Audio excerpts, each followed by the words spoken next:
Barabara kabisa mpenzi msikilizaji, ni wakati mwingine, ni siku nyingine tayari tunapatana hapa ndani tukijadili masuala kadha wa kadha, na leo hii tumekuandalia burudani, tumekuandalia kipindi ambacho kina mambo mengi ya kujifunza, na tuko na mgeni studioni ambaye wengi wamemuuliza kwa muda mrefu, na kwa ajili yako wewe msikilizaji wetu, leo hii tunapata fursa ya pekee ya kuwa ana kwa ana na aliyekuwa mwakilishi wadi wa Sagala Godwin Kilele, na pia 2022 senatorial aspirant Godwin Kilele ndani ya studio zetu tuweze kujua mambo mengi kuhusu mipango yake, safari yake ya kisiasa ni ipi, mambo mengi tu, na pia ninakupatia wewe fursa pia ya kuweza kuuliza maswali. Kama uko na swali lolote kwa mheshimiwa Godwin Kilele,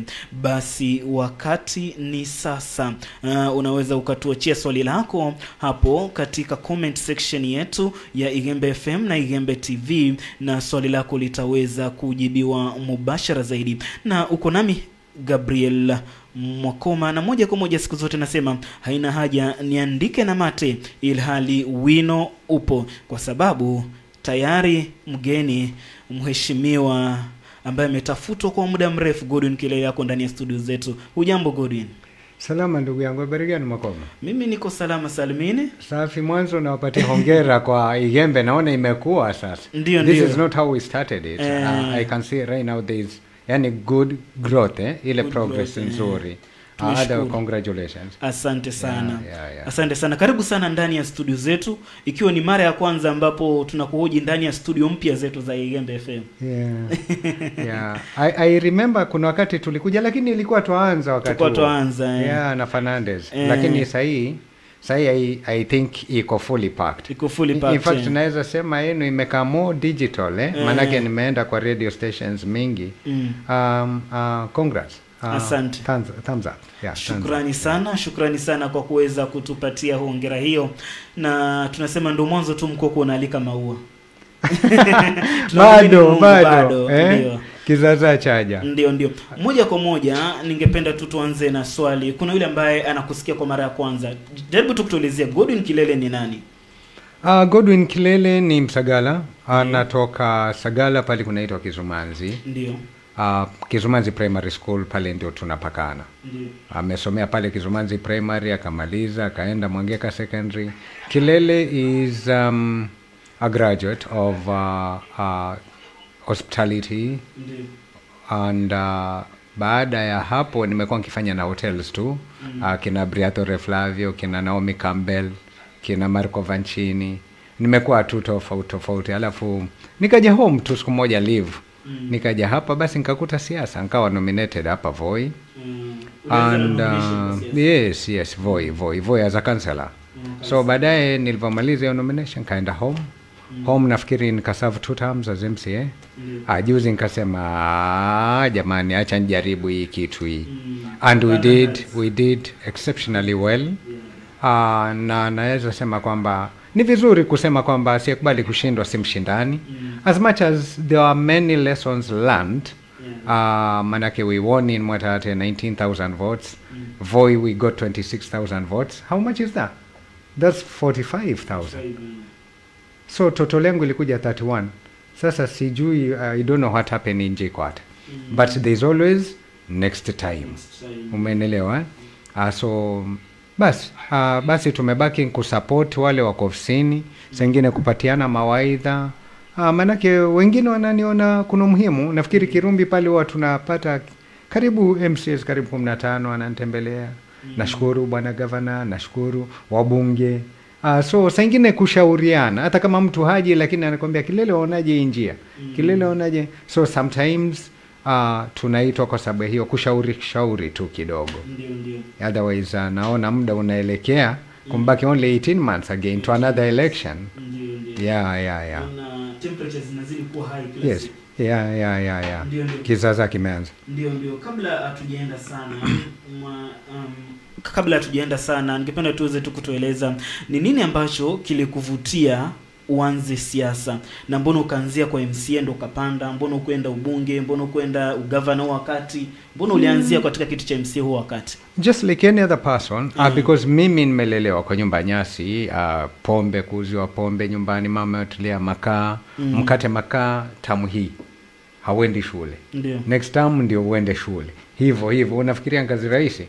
So kitu kwamba baadaye nilivyofaulu maishani, Ndiyo. ni ile kupata wageni. For instance, I've been having that Kileva Foundation. Kileva ya. It's me, Kilele and Sir Cliff Evans, and we did a wonderful job, and tunapenda kuregesha kwa wananchi. Ukitaka kusaidia usiwe na mkono wa kupokea tu.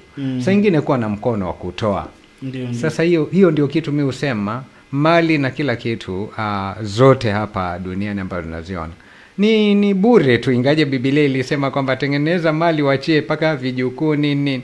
Lakini mimi hiyo hana dispute, because I like sharing what I have with others.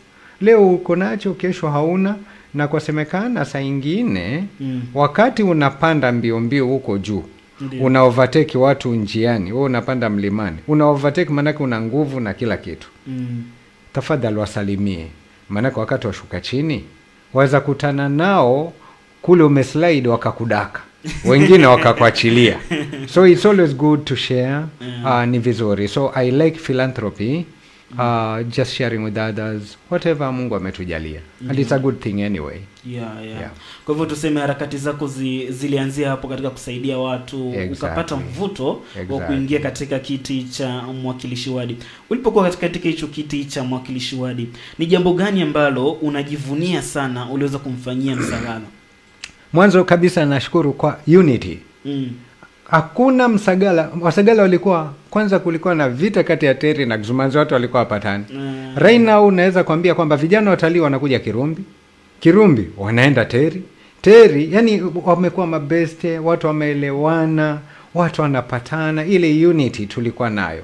We saw it during maandamano. Whenever tumeonewa na jambo lolote lile, Wasagala walikuwa wanashikana. Ile ushikamano pekee yake ilifanya Sagala ikajulikana kote Kenya hii yote. Na nataka kusema kwamba ni vizuri wewe kama kiongozi kupewa nguvu na mwananchi, itumie vilivyo ile nguvu. Sio kuwa mnyamnya tu hivi. Yani very weak, hata kama haujui ya kueleza. Niliona ati maandamano mtu atia gas, viongozi wanakimbia. You know, that's stupidity. Wewe ndio uko mbele, tangulia, na hakuna mtu. Mbora kuwe mnafanya maandamano ya amani, na mna sababu kwa nini mnafanya, na kuwe ina matunda. Yes. I think hiyo najivunia sana ni unity. Lakini apart from that, maybe naweza sema I was not 100% efficient, but the projects I did. Nashukuru sahi hakuna mtu wa marapu anaenda hospitali Ndovu. Nilimejenga paka matanti pale. Kitu ilibaki ni placenta pit. Hii mama kijifungua. Nasikia paka sahi placenta pit. Jamani, placenta pit haijajengwa. Nikashukuru Kirumbi nimejenga hospitali. Hakuna mtu wa Kirumbi ama Mwakoma anaenda Ndovu. Nashukuru hivi sasa nikija unaniona vile nimeng'ara bwana. Nimeoga na shawa Kirumbi. Nikiingiza maji sikujua kwamba hata mimi nitanufaika. Umeelewa? So right now haya maji yanaenda paka Mwambiti. Although hawezi kosa high caps za Tavevo na issue zao, lakini tunaoga na maji tena shawa kabisa Kirumbi, Mwakoma paka Mwambiti. Ni mwenzangu niliempisha ajue nilivyofika Mwambiti ameongeza pipe ngapi, amefika Kajire ama amefika wapi. Sini una handover kijiti tu. Na nashukuru kuna barabara ilikuwa Ngelenge. Tulikuwa tunapitia tu magari. Ndio. Alafu nikaenda Talio juu paka Talio Nyika, kuna magari yalipitia. Lakini sasa barabara zote hizo zimekufa nafikiri. Zimekufa zote, hazipitiki. Naweza kwambia nenda Taita Taveta yote in all the wards. Hakuna stadiums. Well, kiuwezo wetu. Ukienda Teri utapata a very beautiful stadium shed, a podium. Ukienda Mwambiti wanaipenda paka ndio yatumika kwa majamhuri, madaraka, paka iko na changing rooms. Kulikuwa ni MCA tu amalize ile milango pale nyuma, aitengeneze vizuri, aweke fence. Ingekuwa hata angekuwa na uwezo hata angepanda nyasi. Ukienda KZ Kizumanzi kuna ka podium, and we are proud kuona wananchi wakifanyia mikutano chini ya miti. Sikufurahi. We have got social halls everywhere. Ndio. I think I built over 12 ECDs, nkaweka magodoro, nini, feeding program. Mtoto wa ECD alikuwa nalipa only 250. The rest inalipa na county. Polytechnics, mtoto alikuwa nalipa 3,000 kwa mwaka. Alafu county inalipa 10,000. We call it capitation. Chakula ilikuwa feeding program ya ECDs. All these things sai tunazungumza. Wajua sai Mwambiti role yake ilifika 104. Nkaja siku moja nikapatiana cheki ya 1 point something million. Umeelewa? Nakwambia ya Sagala ilipanda paka ikawa sijui 89 I think. Wakati huo nafikiri Mzee Habat Mwaeru alikuwa manager. Nafikiri nilipeana cheki kama 900,000. Mimi kilele nashukuru nikiona bodaboda hivi vijana. Nilienda kanunua pikipiki 15. Ni pesa za wananchi lakini akili yako wewe kiongozi. Nikapatia Sagala Riders Sacco. Sasa ni mwenzangu aliyekuja, je, ameongeza pikipiki ngapi kwa zile 15? Hakuna football team kila mwaka ilikuwa inakosa uniforms. Paka Talent Secondary School every year. Kwenye uniforms zimeandikwa Real Madrid ama Gor Mahia, mimi sitaki kujua, mbora uniforms. Umeelewa? Na boli na nini. So unaona vitu vingi vilikuwa tunajaribu, si kwa Zegera Water Project. Yani we tried. Nikiangalia Kishamba walikuwa natoa magunia ya viazi vya kizungu. Tuliwapatia mbegu. Sasa sijui kunaendaje. Umeelewa? So we did many things lakini we were not perfect. Tulikuwa pia na unyonge wetu kama kibinadamu tu. So pale ambapo umeachia una hand over kijiti kwa mwenzako. You just hand over the mantle, mwenzako aendelee pale umefikia. Na je, unafikiria yule ambaye uliweza kumhandover anatekeleza yale ambayo ulioachia? Kuna vitu ambavyo anaziendeleza, wananchi wanasemaje kuhusu hilo? I am just getting here says, and sometimes unakuta kama Tavevo maji hakuna Kirumbi. 3 months, 4 months watu Mokoma uone wanateseka. Watu wa Kirumbi wanaenda Voi. So naondoka mwenyewe naenda paka Tavevo na kazana mwenyewe. Tavevo anaregesha maji by courageous force. Umeelewa? So saa ingine nataka kukwambia the language which is normally heard by any government, either county or national, is through yani uko vigorous, uko pushing, yani una msukumo. Umeelewa? And creating chaos even. Yes. Katika creating chaos. Yeah, sometimes that's the language which is normally heard by any government. Ndio. Hapo katika creating chaos, ulipokuwa mwakilishi wadi wa Sagala, watu waliweza kuhujua katika county Taita Taveta katika ile umoja wako kwa mstari wa mbele kupigania haki za wananchi wanaodhulumiwa na ndovu. Hizi mambo ya ndovu ulikuwa na manage aje kupigania wananchi wa Sagala? Nataka kukwambia si nguvu yangu, ilikuwa ni nguvu ya Wasagala. Alafu Wasagala wakitokezea nilishangaa. Wasagala kumbe wako united wote paka Gimba na Mlewa. So walikuwa wanatoka, wengine unawapata Kasarani, wanatoka wanaenda paka Coast High. Wakajiro kutoka huko Kirumbi, watu wanashikana wote. But what I can say, it was real. It was real. And kuna wakati tulikuwa tunashikia ngumu paka ndege, nakumbuka ya Mwangi Kiunjuri alikuwa waziri wa agriculture. Analeta matrela chakula Kajire, marapu, umenelewa? Lakini baada hapo nimeshangaa bidi yote ya Wasagala juzi kumetoka 45 million. Hiyo 45 million nataka kukueleza leo kwamba nimeangalia vizuri 45 million release to compensate tunasema Taita Taveta human life conflict or human life losses or crop rates or property destruction. Anaweza kuambia kwamba out of the 200 people only 55 are Taita Taveta people. Yani of decency ya Taita Taveta. Umeelewa? Sasa mimi nikafuata nikaangalia Wasagala ni wangapi. Nikafuata ile list. Nikaangalia Wasagala ni wangapi. After inquiries I was told that the 1000 plus Sagala people who filled the forms walifeel wrongly, hata walifeel zile form kimakosa, kwa hivyo wakawa knocked out of compensation. Nilishangaa sana akuona waheshimiwa pia wakicheza na huyo waziri alivyoletewa cheki. Hata wanacheza muziki kabisa. Kasema hii tabia gani, umenelewa? Lakini sasa siku kwa uongozi nitafanya nini?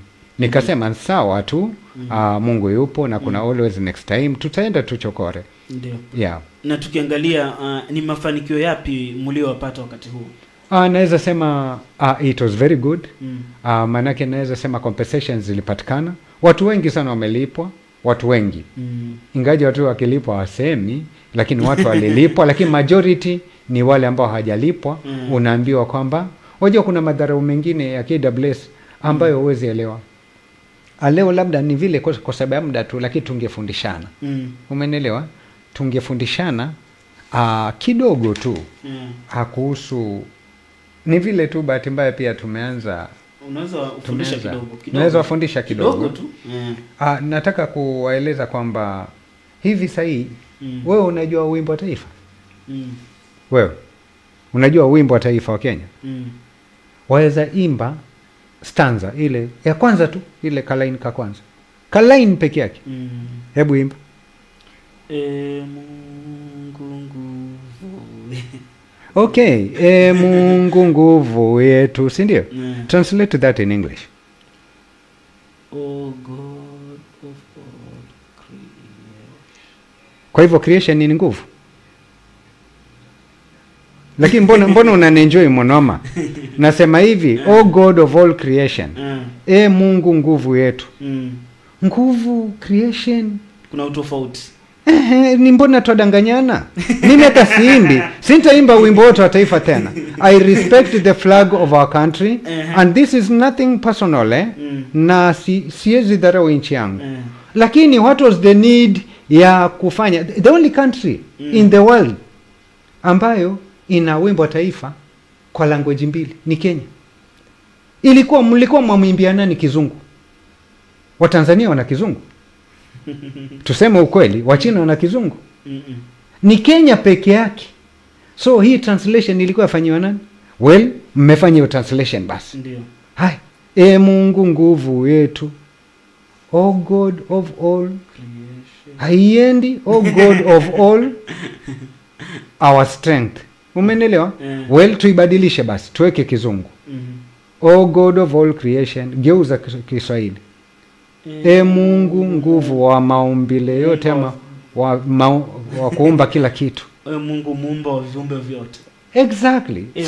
So haviendi either in English or so I think that is why I pushed it hard kwa law reforms of Kenya, and I've been told that I'm going to do public participation kwa 47 counties and inataka I think it can be done by simple majority in the National Assembly. Ndio. So I'm trying, it's quite expensive, but then najaribu kuangalia kanguvu kama naweza nianzane nayo. Ili kama kwa abandon kila kitu. Umenelewa? Kwa mwanoma umenelewa kwa nini natakwambia saa nyingine mkitumwa na wananchi mwende mwangalie sheria. Yaani walimu wametufundisha kuanzia primary. Yaani uongo bwana. Wana sheria wako. Don't tell me that they have not been seeing this kitu katofauti. Kila mtu lazima angalie hii national anthem. I think lazima tuiregeshe iwe Kiswahili peke yake. Hii ya Kizungu tufutilie mbali. Manake it's wrong. Sasa unalazimisha kuimba kitu wrong. Umenielewa? Hazifanani. Mungu nguvu yetu translate haingiani na oh God of all creation. That is nonsense. Umenielewa? Lakini the flag is very correct. Nenda tu kwa Republic, kwa Constitution of Kenya, Republic of Kenya, hiyo chapter 2 Ndio. Alafu uangalie pale kwa symbols and national anthem. Lakini lazima ifanyiwe kitu. Umenielewa brother? Nimekuelewa. This is the only county, Taita Taveta. Hivi mnajua kwamba kuna Netherlands leo Netherlands imehand over all stolen artifacts to Egypt. Egypt sometengeneza ile museum yao kubwa. Hivyo wajua Netherlands wameregesha kila kitu. Yeah? Lakini nataka kueleza kitu kimoja. Hivi unajua Chad, nchi yaitwa Chad. Chad ime cut off ties na Prince Harry na wamechukua paki yao fully. It's only in Tsavo, only in Kenya. Kwamba Tsavo bado iko title deed iko na King Charles. Sahi. Na shares, Japan wana shares, England wana shares, umenelewa? Sasa hata title jamani ya Tsavo hatuna. I want to tell you one thing today. Ndio. Hivi ushasikia Manitas of Tsavo in 1899? Yes. 1898 railway ikitengenezwa 1898. Watu walikufa sana hapa, waliliwa na Manitas of Tsavo. Hivi unajua wale simba wote, simba kadhaa, wajua walipelekwa, wajua wako which museum? Wako Chicago Museum. As we speak right now. Chicago Museum in USA. Umeelewa? Yeah. Sasa unashangaa na uelewe zilienda lini? 1925. Hakuna mtu anazungumzia hiyo. Umeelewa? Kwani si mali yetu hiyo? Hizo ndio vitu tunasema kwamba kama Msagala hivi. Ukiangalia Constitution 56 inasema minorities. Minorities in Taita Taveta ni Wasagala, Wakasigau, Wapare na Wawata. Automatically kila election kunatakana watoe a nominated MCA. Sijui kama unanipata. Kulingana na hiyo chapter 56 A B C D E paka E ya katiba inasema kwamba vile tuko marginalized, kwa kukitengwa pesa kando ya maendeleo ili tushikane na other tribes. Nini load the gap, your gap. Exactly. Ikuwe na equalization. So nataka kukwambia wewe hii title yani viongozi wa Taita Taveta hawezi uliza title yao ya Tsavo iko wapi. Kulikuwa na mjadala kwanza wa kupata 50-50 na national government. It's very simple. It was a presidential order, an executive order. So ni wabunge wetu wote na senator na women rep achana na governor. Umeelewa? Governor anaweza enda tu akialikwa na baba wa county senator. Umeelewa? Lakini kulikuwa ni kwenda wote wana visit. Hata wangeshikana na MCs kabisa. Wakaenda kwa kitu yaitwa intergovernmental relations. So uliona juzi wa Masai wamefanya nini bwana? Si walienda kwa intergovernmental relations baada rais kwenda kutangaza kwao kwamba paki mwende 50-50. Sasa wanagawa 50-50. Kwanza nafikiri wamepewa kabisa for management, right? Amboseli wamepewa ya. Wamepewa. Lakini waliofanya kazi nkina nani? Intergovernmental relations. So what's so hard kwa wabunge wetu ama viongozi wetu wote wataita Taveta kushikana na kwenda kupewa? Mwategemea rais aje hapa alafu rais aliwaambia na rais ashatoa order. Ni nyinyi viongozi mmalizie. Umeelewa? So nataka kukueleza leo, nataka mtu mwingine kwa msikilizaji angalia Wildlife Conservation and Management Act 2013 376 inasema killing of problematic wildlife. Alafu nacheka mimi. Inasema kwa sababu waje inasemaje? Submit a carcass to police or KWS. Unasikia? Lakini ukiua digidigi ile digidigi ichukue upeleke polisi ama kwa KWS.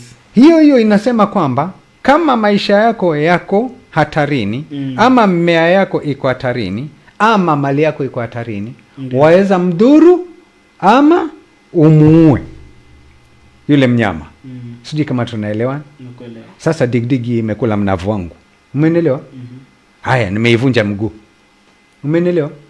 Kwa hivyo nipeleke polisi. Kwani inaumwa na kichwa. Umeelewa? Nilikuwa inahatarisha maisha yako. Exactly. Sasa nimeivunja mguu, nimeidhuru. So nipeleke polisi ama KWS.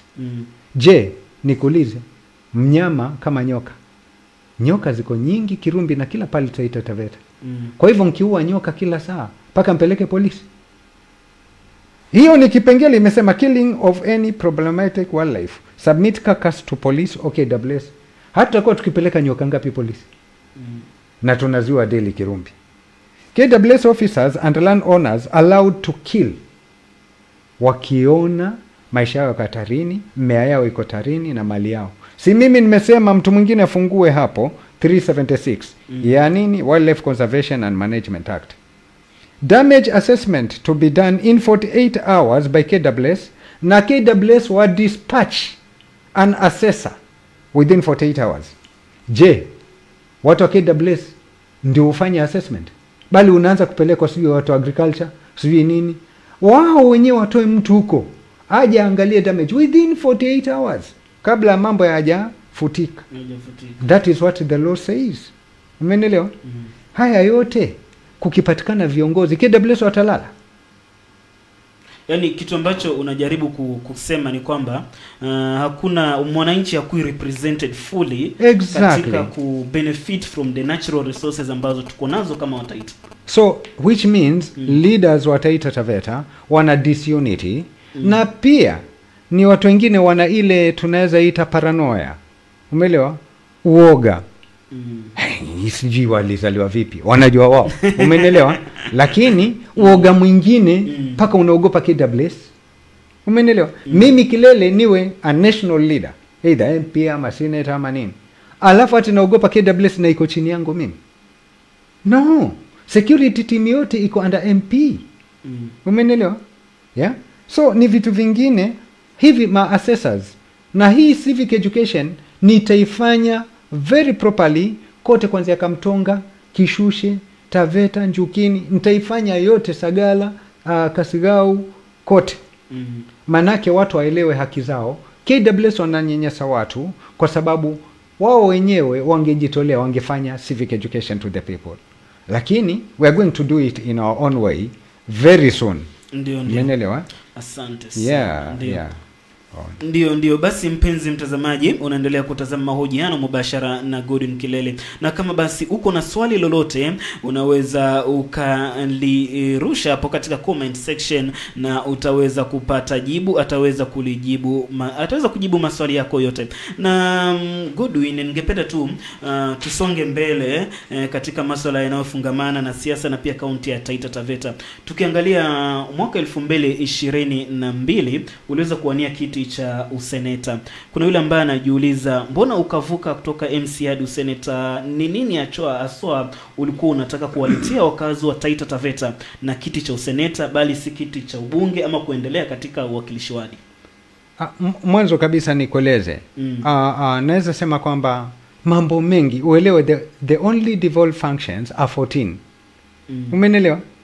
Sasa ukiangalia land haiko devolved. Na shida kubwa ya Taita Taveta ni land.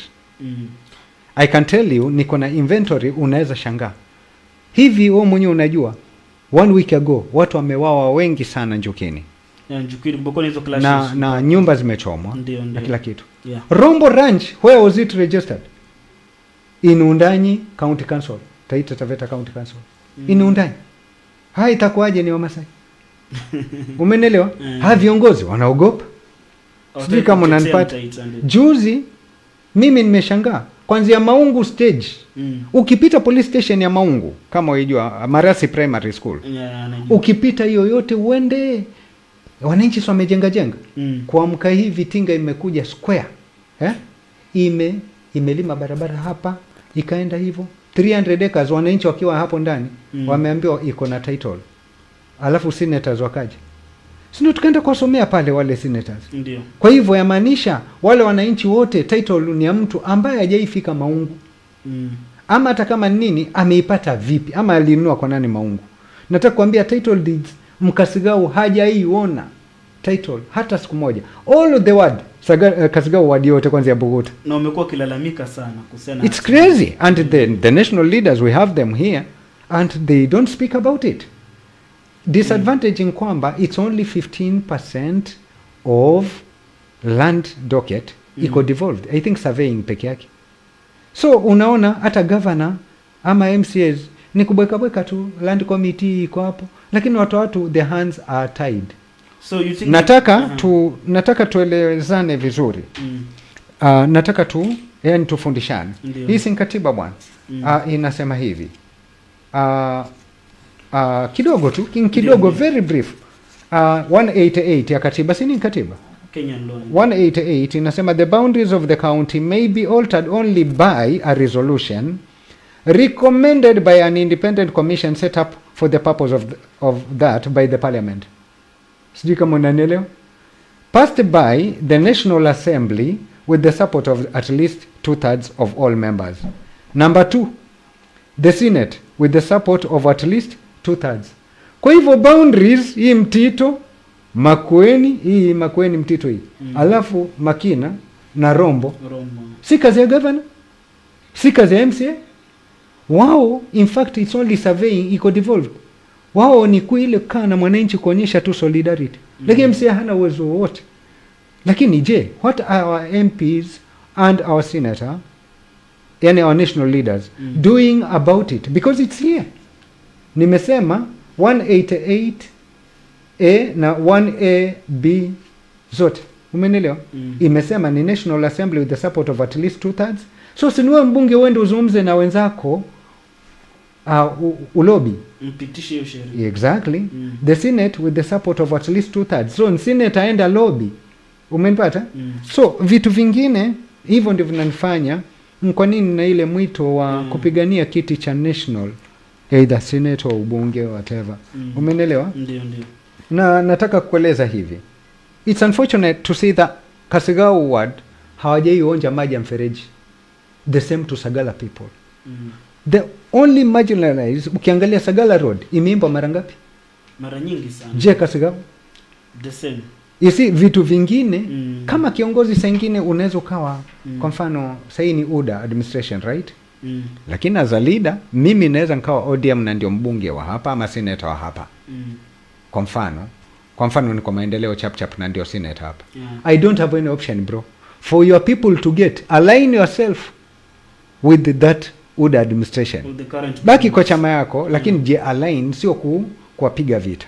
Watu wako wavune, from there your people know you. Umenielewa? Sio kila saa unapiga kelele. And nataka kusema leo kwamba our MP in Voi, Honorable Chome, who I respect and I like him very much. Anafanya maendeleo, umenielewa? Lakini ya CDF na anaitumia vizuri sana. Jaribu kuchunguza.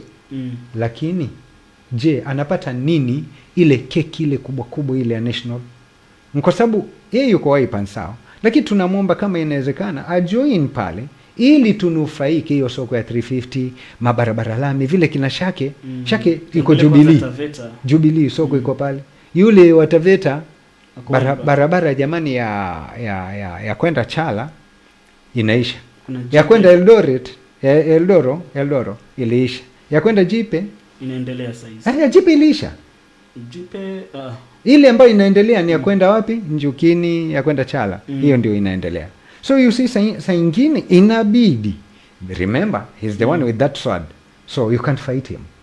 Utabeka kelele, lakini katika hii ya juu ya CDF ambayo mbunge wetu anatumia vizuri, angekuwa anapigania zingine kwa rais.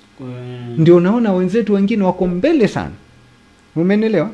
Hata anafikiri hii hata sio hata nimetumia mfano wa Mheshimiwa Chome peke yake. Yaani hata kama governor wetu angejalain. Nimeshangaa sana kuona hatuna kiwanja stadium. Yaani nimeshangaa juzi Machakos uliona Madaraka Day ama nini? Itoko stadium pale Kitui. Je Kwale umeangalia? Je Marsabit umeona Marsabit ya 60,000 packs? Umeelewa? So saa nyingine unajishusha wananchi wako wapate as much as like our MP is doing well with the CDF, but you know that is not enough. Sasa CDF kadogo agawe Sagala, Kasigau, nini, Mbololo, umenelewa, Ngolia, Voi, Kaloleni. You see, it's not enough.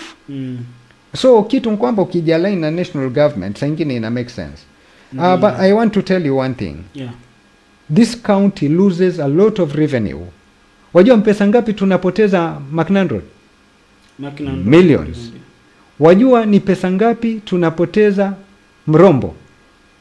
Kwa sababu mahindi nini? Millions. Je, wajua Mtito Andei hivi sahi the polling station ya Mtito Andei town ni ya John Solomon huyo wagazi. Sasa itakuwaje MCA ni wa Taita lakini hiyo town ni ya Makueni? Yani alafu viongozi tumenyamaza. Now I hear that Makueni people and their leadership wanasema hata Mzima Spring ni yao. So kama wataita tungojeni kuitwa. Umenelewa? Yani upuzi wa hali ya juu. You know there are some things worth fighting for. Like your rights. Hasta kuja hivi. That's my view. Ndio. Umenelewa? Nataka kuambia kwamba I want to give a homework to our governor and MCAs.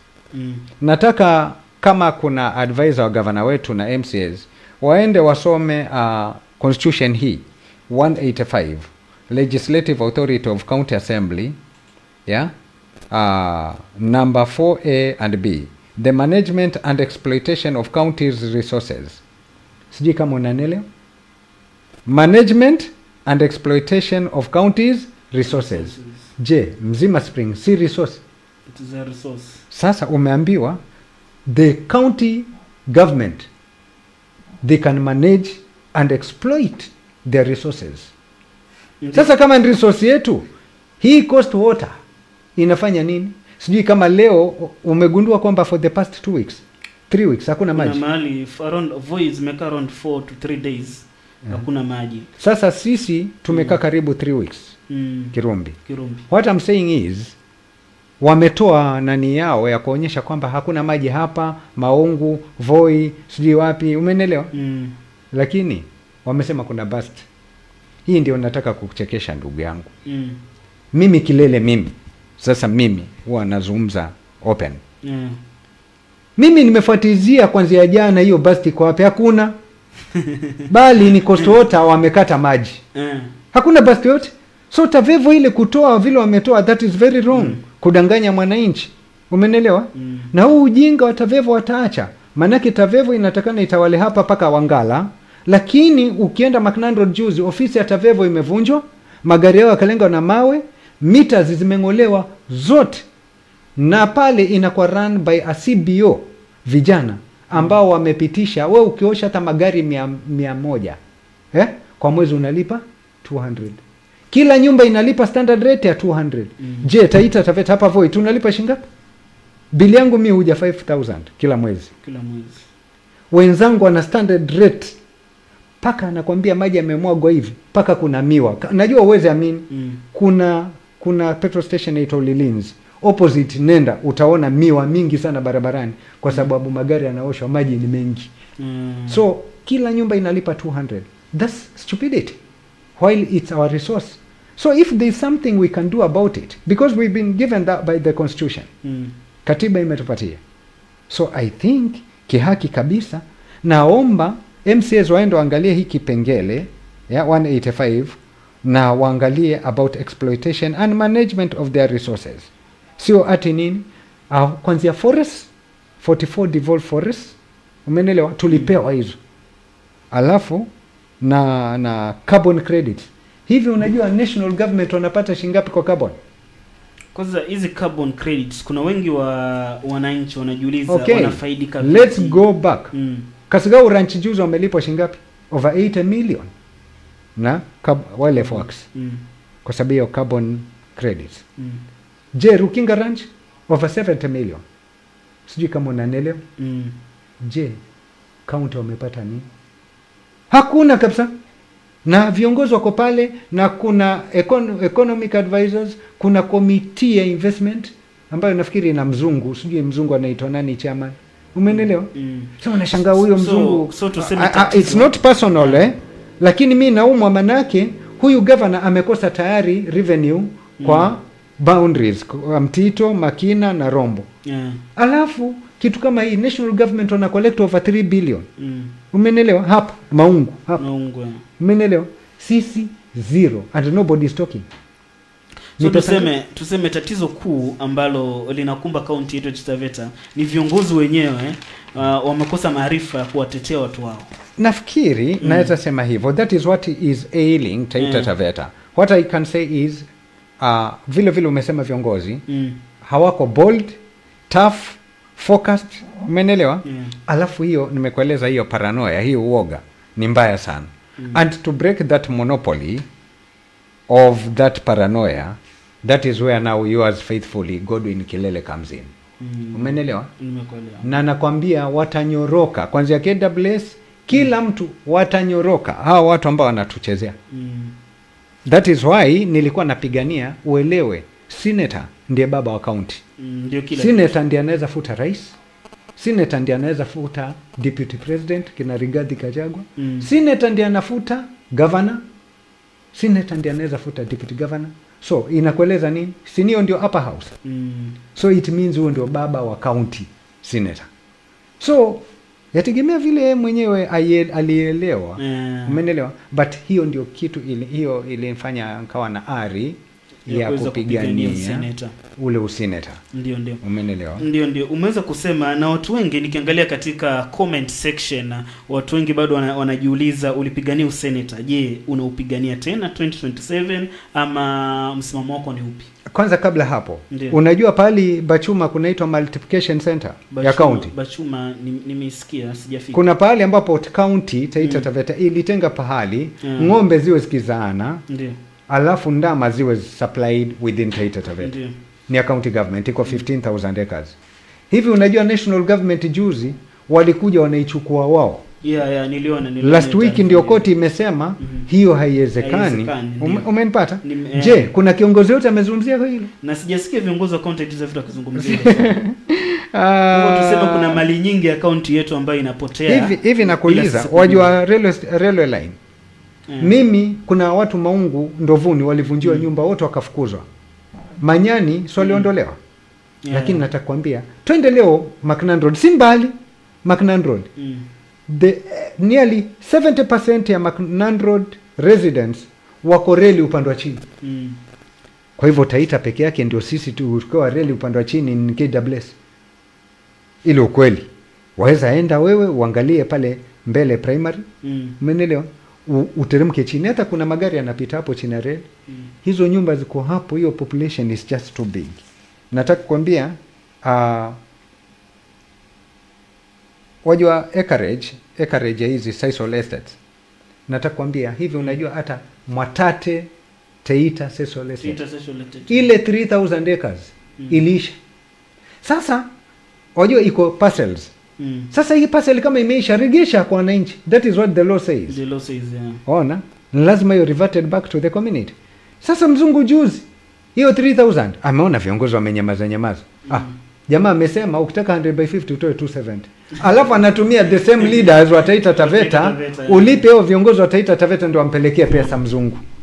Lakini ni maneno gani? Lakini sijui kama unanipata. Nimekupata. Sasa unaona Taita Taveta ni bayana na ni wazi kuwa tuko na tatizo, kwa sababu tuko na rasilimali za kutosha lakini hatuzifaidi. Kuna utapeli ambao unaendelea ndani kwa ndani, viongozi hawaongei, wananchi hawaambiwi jinsi baadhi ya hizi rasilimali zinatumiwa. Na tukiangalia kwako wewe ambao uko na uelewa mzuri wa haya masuala ya kaunti ya Taita Taveta, tukisema kwamba tunapata mgao kidogo ndipo sasa tupate maendeleo. Kwako wewe kama kilele, unaona kweli ni sawa kuambia mwananchi wa kaunti ya Taita Taveta kwamba hatupati maendeleo kwa sababu mgao wetu ni kidogo, watu ni kidogo, tuhesabio that is one. Hiyo ni moja. Ndio. Ya pili, our revenue collection imedwindle. I think it was the budget chair and we used to be collecting to over 600. Ndio. Now the county government is supposed to wanatakana wa exploit more revenue avenues. Kama hiyo nimekwambia wildlife works. Ndugu yangu hapo nakuuliza, juzi tulikuwa tupiga hesabu. Waona kuandikisha Wataita Taveta wote, nilikuwa namueleza mheshimiwa governor Mwadime. I just called him I think 4 days ago. Kaambia governor, ni vizuri uandikishe Wataita Taveta wote bure na walipie. Because nilipiga hesabu yote Taita Taveta yote watu wote, it's 186 million. 186 million kila mtu yuko mtoto mkubwa, umeelewa? Ndio. Sasa sinkwenda kufanya tu ile budget, umeelewa? Unaita supplementary, unazungumza na MCA vizuri. Ni MCA gani hatapenda watu wake waandikishwe kwa bure? Sio bure, yani walipiwa na county. You see, and the money is there. Hatuwezi kosa 200 million hapa wildlife works. We can't. They can even face off if we appreciate ile social corporate responsibilities they are doing. Kama kuandika watu job, kujenga mashule, tunashukuru sana kwa hiyo. Lakini jukumu lao, do you know how much they earn from Russia, America, these people get over 200 billion Kenya shillings every year. 200 billion. If you can't believe, nenda utakuta wazungu wengine wazee wana ndevu hivi hata hawezi tembea. Ako hapo hata hawezi tembea, ni researcher. Analipwa 800,000 per month. Yes, that is what is happening. Go there. You'll meet them there. Wengi sio ati nini, kuna doctors, kuna professors, because there is a lot of money. So nasema kwamba hiyo ni moja wapo imechangia kwamba hatu reach ile target yetu hatu explore hizi revenue avenues vizuri. Ndio. Umenielewa? So if you're told kwamba Rukanga ama Kasaragao Ranch nimetumia hizo mbili, ndio zimelipwa 70 million nini, je wao wanalipa nini? Umenielewa? Ndio. Wao wanalipa nini kwa county? You see, so we are losing. Je, hii Mtito Makina wao uone hiyo revenue tunapoteza. So apart from our population, apart from ule mgao wa juu, yategemea, that is where leadership saa nyingine yataka iwe confrontational. Na sisemi vibaya wala situkani kiongozi yote, I respect them very much, but I speak my mind and there's nothing they can do anyway. Umenielewa? Na kuuliza mimi tukianza na Mruto kuna kitu ilikuja inaitwa equalization fund misikia hiyo. Umenielewa? Taita Taveta ikapata, kulikuwa ni only 18 counties zilikuwa zinapewa ili tutoshane na counties za Wakikuyu, za Wajaluo, za umenielewa, yani nimetaja hizo makabila ambao wako mbele yetu kimaendeleo. Tulikuwa sote tutoshane, ndio yaitwa equalization fund. Tulipopata hiyo, mimi nimeshangaa sahi hati county zimeongezwa, yani walienda pale wakapigana mpaka senators na wabunge wamefikisha zaidi ya county 30 ambazo ati wanataka hizo pesa equalization. You know, wakati ikitengwa kisemekana ni 18, it was serious. Ilionekana hizi kwa nyuma. Sasa kwa sababu ya weakness and lack of lobbying, unakuta kila MP ama kila senator anasema hata kwangu liachwa nyuma. Lakini ile report ili establish vizuri kwamba ni counties ngapi zilikuwa zimeachwa nyuma. So hiyo pesa ilipotea hivyo, hakunaga tena. So yategemea yule baba county asukume pesa zije kwa wingi. Umenielewa? Huwa amejaribu kwa huwa tunaona Kara bill vile anajaribu. Lakini wajua hautakuwa hivi kile umepewa ndio ulete kwa county kwa gavana wako. Hapana, unakuwa motafa. Umenielewa? Alafu unapata excess kidogo ya kuonyesha, wajua Taita Taveta was under ASAL program. Viongozi wa Taita Taveta wameketi hivi wanaangalia Taita Taveta ikiondolewa kwa ASAL program. How can you do that? Umenielewa? It's absurd to say that. So I wish my leaders kama anaweza wao wakiinua sauti. Manake wao wana nguvu wamepewa na wananchi, wasiogope. I think that is what I can say about that. So kuna swali umeniuliza hapa very funny kwamba Kilele sasa hii wapigania hiyo kiti. Swali ambalo limeulizwa sana ni swali ambalo wananchi wengi wanataka kujua, ama kama utasema baadaye ama utasema leo. Nataka kueleza kwamba ushaisikia neno inaitwa fear. FEAR. Inamaanisha nini? Okay, nataka kuiweka in short for you. Fear, F stands for forget, yani fear. Ina maana mbili. Forget everything and run. Sijui kama tunaelewana hapo. Forget everything and run. Hiyo ndio maana ya fear. Kispellings hapo. Hizo abbreviations. Umeelewa? Sasa iko very funny hiyo. Manake pia inasema fear means face everything and rise. Sijui kama unanielewa? Face everything and rise. Face everything and rise. So face everything and fear ya kwanza inakwambia forget everything and run. Fear ya pili inakwambia face everything and rise. So wewe ndugu yangu uko kwa ipi? Ya pili. Have you got those guts ya kusimama to face everything and rise? So that is the leadership we want in Taita Taveta. I want to tell my people, I love them very much in Taita Taveta. You know, everybody. I'm living my own life right now and giving space to the elected leaders and giving them support whenever it's needed. Umenelewa? Lakini Kilele huyu unamwona. Najua kuna viongozi kama kuna kijana sahi kwa MP Voi. Mtu ambaye ana lead ni MP Chome ambaye ni sitting MP. Akifuatwa na Shangaishi ambaye tunamwona anakuja kuja kidogo ndugu yetu. Umeelewa? Alafu kuna kijana mzuri ambaye anaitwa Reese Moisaka. Na waangalia vizuri wote. Umeelewa? Ndio. Na mimi hakuna mtu ameniambia nisipiganie ubunge. Nikitaka napigania.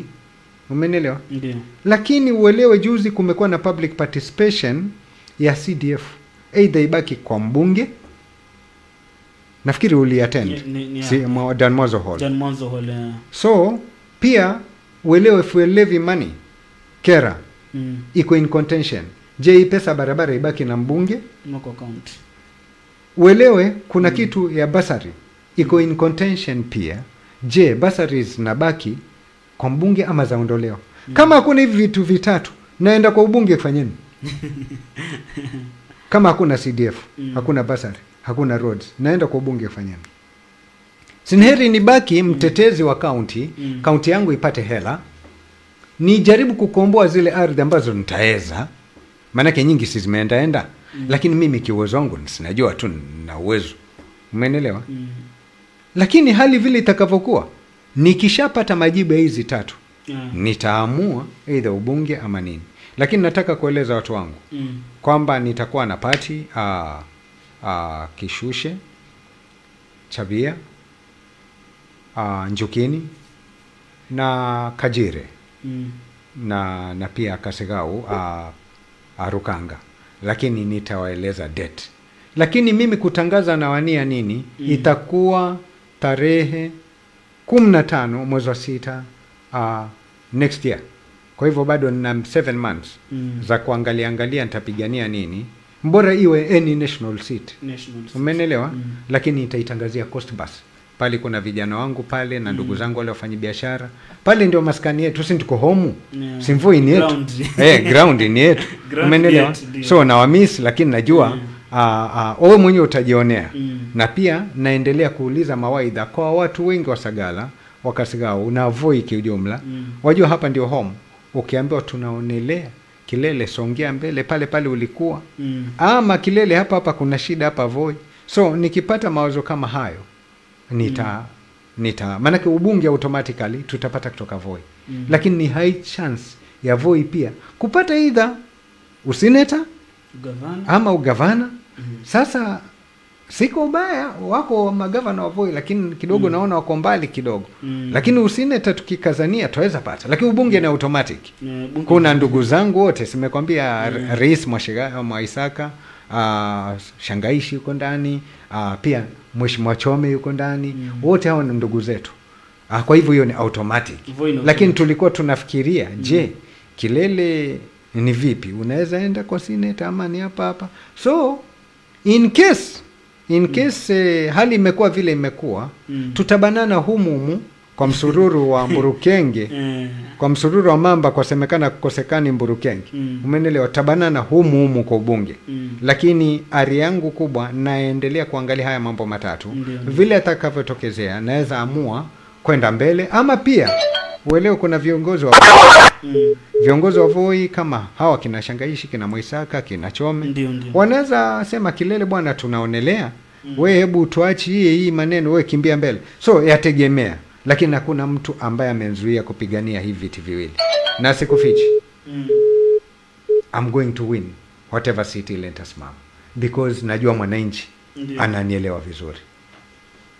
Mwananchi anakuelewa vizuri. Yeah. Ndio. Na kando na maybe kando na useneta, maybe unaweza amua pia upande juu kwingine. No. Kwa sababu kulingana na zile baadhi ya rafa ambazo nimeziona, uko na uelewa mwingi wa rasilimali za county, jinsi ya kupata fedha kwa county. Yani uko na uelewa mwingi wa hiyo sekta, na mkazo wa county ya Taita Taveta angependa sana ulete your expertise katika managing of these resources. And whatever you're saying is very much true, but then let me be open. Right now ushaifika Taveta. Ukifika Taveta kila siku ya soko, Wataveta wote ufukuzwa na Watanzania wote. Umeelewa? Watanzania wakae hapo. Watanzania their goods are, yani wanauza mali yao vizuri pale. Lakini ambia Mtaveta yote ama Mkenya yote avuke Tanzania, mali yake inachomwa. Umeelewa? Pale wanafunguliwa geti hivi. Mimi nashangaa na kuuliza kuna kitu yaitwa Yala. East Africa Legislative Assembly. Bunge ya East Africa. Mimi nashangaa nao watu.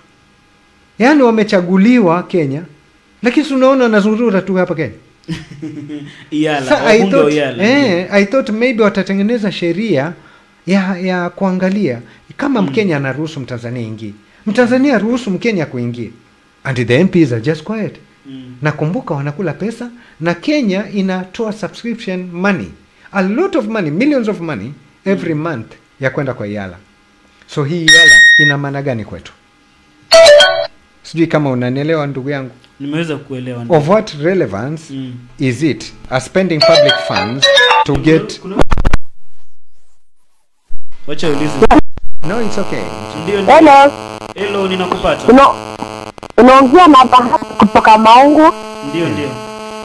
Salimia kiongozi wangu sana Kilele rafiki yangu. Asante dada. Asante. Nimesikia ametaja baadhi ya area zile atakuwa na sherehe, ameacha wadi yangu Maungu kwanza.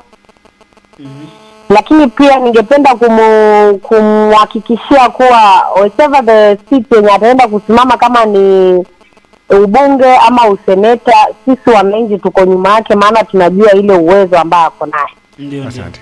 Kwa hivyo tunamsupport sana. Mimi nampenda maana yeye ni msema kweli. Kama kitu umemuudhi, si kama viongozi wengine tu ambao wanasimama na kutubagaizi. Asante. Kwa hivyo namsupport sana Mheshimiwa Kilele. Asante sana. Asante. Asante dada. Basi mpenzi mtazamaji, kama uko na swali, nambari zetu za simu ndo hizo hapo, 0742588321. Unaweza ukapiga simu na Kilele ako hapa ataweza kujibu swali hilo. Na tukiweza kuangalia, kuna huyu anasema Nyange Devo anasema mrohoe Kilele sana tafadhali. Asante Muze 2027 ukalia kiti chila Chenya cha useneta ama hiyo swali najua umeweza kuijibu. Namuona Doti Msupa anasema live from Kengerani. Timothy Goya asante anasema Simbalo. Namuona Timothy Goya anasema Jacob Kombe anasema leadership is the problem in Taita Taveta County. Asante sana. Asante. What fails in Taita Taveta County is good leadership. Emily Kandi Otieno. Ndio. Na kuna yule ambaye angetaka kujua ushirikiano wako ni upi na viongozi wa county ya Taita Taveta? I can tell you apart from mimi kuzungumza hivi vile mtu anaweza ni judge. I talk nicely with the MP. Sengine mimi namwambia MP waonaje hapa na hapa, kama vile juzi alikuwa anapeana transformers. Talionyika Sagala tukapewa kadhaa. Ikabidi kuna kijiji kingine Kitege mbele kilisaulika, nikamweleza MP nayo akaiconsider. So we talk, umenelewa? Kuhusu bwana senator, we talk. He's a nice chap. But wajua uzuri ni ile kuelezana ukweli. Kama ni governor, I think bwana governor, I talk to him, he calls me nearly every week. Umenelewa? Okay, he has not given me any job, he doesn't pay me anything, but just on ile sangine unaonaje Kilele, ninaonelea ni hivi na hivi na hivi, na pale pengine kuna marekebisho, tunasonga mbele. Umenelewa? So I think kama ndugu yangu Mwashako, I think I talk to him most of the time. Umenelewa? Na he's a good chap.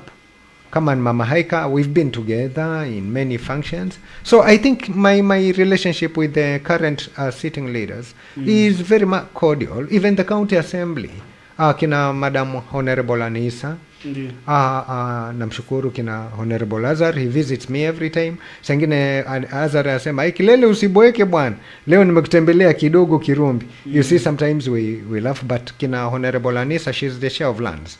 So there was a problem, mina inventory ya all land, kwanza hii Akshamba B, kwanza hii Kenya Games hii hapa ndani. Hata ukiniambia ile sitaki, sijui nikitaja jina ni mbaya whatever, hii ameja Mkungusi, mnaita Mkuki Ranch. Ile inatakana irudi kwa wananchi. Umenelewa? Mtu yote ambaye ameingiza mguu wake, hata kama kiongozi ambao nawajua ataita Taveta viongozi. Umenelewa? Huyo mtu atachomeka nkiingia. The best thing they can do is wakimbie haraka, kama huyu wa Voi Saisol. Hivi unajua bridge ya juu pale Voi? Pale Mkamenyi. Bridge ya juu. Si ya chini, ya juu. Nataka kukueleza ati Voi Point ama Voi Saisol wamesema twende tuchukue 35 acres ya kuresettle squatters. Hata haijaguswa na mtu. Kuna njia ya kuingilia Gimba ya kwenda hiyo triangle paka bridge. Hiyo county wameambiwa waende wachukue. Si kwa sababu anajua hiyo lease wali-lease kimakosa. Sijui kama unanielewa. Sagala Ranch inatakana iregeshwe kwa wakishamba na wakajiri. 2017 ilikuwa bunge, haijawahi letwa bunge. Kwa hivyo kama haijapitia bunge, hiyo walipata vipi hiyo extension? Ndio acha tumsikize huyu anasema. Hello. Hello, nakupata. Naongea na Timothy Goa. Asante mwana. Ndio, swali ni gani? Nataka kuongea na mheshimiwa. Mwana wa Masere. Hello. Sere mwana wa ma. Nije. Banana mundu wasinda Sere. Banana. Safi bro, safi. Ndamu nije. Sasa. Swali langu ni hivi bwana. Hello. Nakupata vizuri sana. Hello. Tunakupata vizuri. Tunakupata, ongea. Namuuliza mheshimiwa. Hello. Tunakupata vizuri sana. You're very clear. Uko clear sana. Niko nampata lakini sipati vizuri. Okay. Sasa nauliza hivi. Yeah. Sasa mheshimiwa. Yeah. Tumetoka mbali sana. Yeah. Na mahali tulipotezea dira, unaelewa. Yeah. Sasa kusema ukweli, hii tunaweza rekebisha na tufaulu kweli? Asante kwa swali lako Goya. So kitu kwamba ndugu yangu Goya nataka kuambia, I think we didn't lose votes, but katika hii ni siasa. Na hata unaambiwa handball pia saa nyingine ufunga bao na ikahesabiwa. So saa nyingine nakwambia many lessons have been learned. Na obvious we have that room of amendments na tumeona mambo mengi. So I think all will be well. Nituweke Mungu mbele tu. Tuweke Mungu mbele. Kuna huyu anauliza issue of Kishushe Ranching Cooperative Society Limited. Wanataka watu aelezwe kuhusu Kishushe Ranching Cooperative Society. Anaitwa Walter Maganga. Asante ndugu yangu Walter. Kitu kwamba uelewe Kishushe kwanzia wakati wa Wanjala mining. We had a problem yeye na Sangani. Lakini Sangani was a good person. Lakini ubaya yule Wanjala ndiye alikuwa ameshika ile ardhi. Alafu yeye akatafuta investor mwingine wa kuchimba.